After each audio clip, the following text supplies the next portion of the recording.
أعوذ بالله من الشيطان الرجيم. بسم الله الرحمن الرحيم. اقرأ باسم ربك الذي خلق. خلق الإنسان من علق.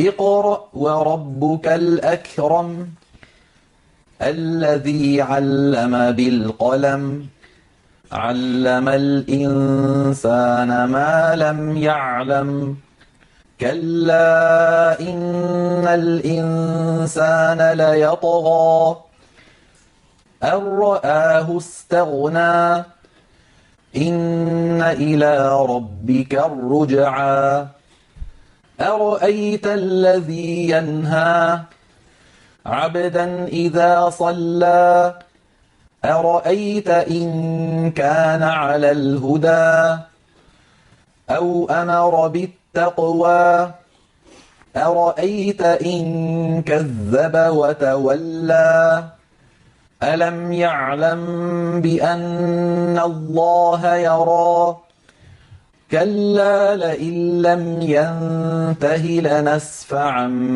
بالناصية ناصية كاذبة خاطئة فليدع ناديه سندع الزبانية كلا لا تطعه واسجد واقترب